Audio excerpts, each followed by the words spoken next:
మహాత్మా బసవేశ్వర స్వామి జయంతి వేడుకలు మునగనూరులోని శివ సాయిరాం కాలనీలో శ్రీ మహాత్మా బసవేశ్వర ఉత్సవ కమిటీ ఆధ్వర్యంలో 892వ జయంతి వేడుకలు ఘనంగా నిర్వహించారు. ఈ కార్యక్రమంలో కాలనీవాసులు, స్థానిక కౌన్సిలర్, ప్రజా ప్రతినిధులు పాల్గొన్నారు. ఈరోజు మునగనూరులో శ్రీ విశ్వగురు బసవేశ్వర మహారాజ్ జయంతి 892వ జయంతి చాలా ఘనంగా జరిగింది. ఈ కార్యక్రమానికి ముఖ్య అతిథిగా నన్ను ఆహ్వానించి బసవేశ్వర మహారాజ్కి సేవలు చేసే అవకాశం కల్పించిన మునగనూరు బసవేశ్వర మహారాజ్ కమిటీ అందరికి కూడా నేను నమస్కారాలు తెలియజేస్తా ఉన్నాను. ఈరోజు మునగనూరులో ఉన్నటువంటి 350-400 కుటుంబాలు ఒక దగ్గరికి వచ్చి బసవేశ్వర జయంతి ఉత్సవాలను చాలా ఘనంగా జరిపారు. మహిళలు, పిల్లలు, వృద్ధులు అందరూ కూడా ఉత్సాహంతో పాల్గొని ఈరోజు బసవేశ్వర మహారాజ్ జయంతిని ఘనంగా ఇక్కడ ఉత్సవాన్ని జరిపి ఈ పండగలాగా ఈ వాతావరణాన్ని జరిపినందుకు కూడా వీళ్ళందరికీ కూడా శుభాకాంక్షలు తెలియజేస్తా ఉన్నాను. ఇక మున్ముందు కూడా మునగనూరులో బసవేశ్వర జయంతిని ఇంకా ఘనంగా జరుపుతారని చెప్పి కూడా నేను కమిటీ వాళ్ళందరికీ కూడా నేను మనస్ఫూర్తిగా కోరుకుంటూ అందరికీ కూడా నేను బసవేశ్వర మహారాజ్ జయంతి శుభాకాంక్షలు తెలియజేస్తా ఉన్నాను. ನಮಸ್ಕಾರ. ಶ್ರೀ ಗುರು ಬಸವಲಿಂಗಾಯ ನಮಃ. ನಮ್ಮ ಇಲ್ಲಿ ಸಭೆಯಲ್ಲಿ ಶ್ರೀ ಗುರು ಬಸವೇಶ್ವರ ಸಭೆಯಲ್ಲಿ ಎಲ್ಲರೂ ರಾಚಪ್ಪ ಅವರು, ಅವ್ರ ಮೋಹನ್ ರೆಡ್ಡಿ ಅವರು, ಮೋಹನ್ ಅವರು ಇವರೆಲ್ಲರೂ ಇದು ಮಾಡಿ ಸರಿಯಾಗಿ ನಡೆಸಿಕೊಂಡಾರ. ಶ್ರೀ ಗುರು ಬಸವಲಿಂಗಾಯ ನಮಃ. ಶರಣೋ ಶರಣಾತ್ರಿ.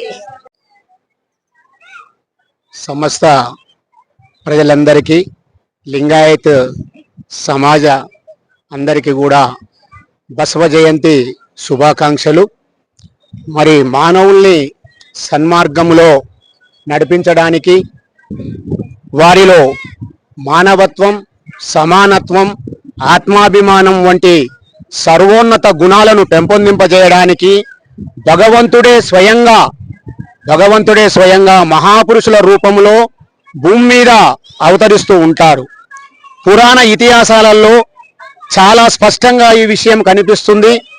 మనం చూస్తున్నట్లయితే గురునానక్ దేవ్, వర్ధమాన మహావీరుడు, గౌతమ బుద్ధుడు, మరి అదేవిధంగా 12వ శతాబ్దంలో మహాత్మా బసవేశ్వరుడు ఈ యొక్క అవతార పురుషుల్లో ఒక భాగంగా మనము తీసుకోవచ్చు.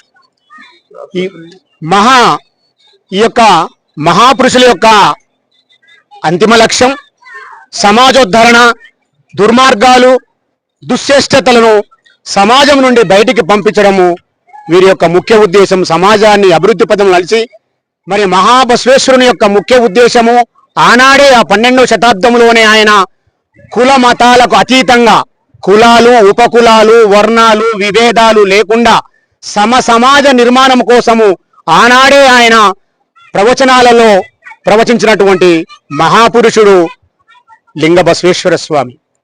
అతని యొక్క అడుగుజాడలలో, అతను ప్రవచించినటువంటి సన్మార్గములో ఈ సమాజములో కులమతాలు, అంతరాలు, వర్ణాలు ఉండొద్దని అభ్యుదయ సంఘ సంస్కర్త శ్రీ బసవేశ్వర స్వామి.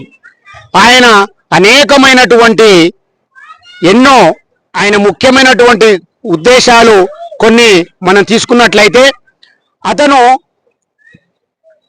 అనుభవ మంటపం, శూన్య సింహాసనం, ఈ రెండు ఆయన చాలా ముఖ్య విషయంగా మనం భావించవచ్చు.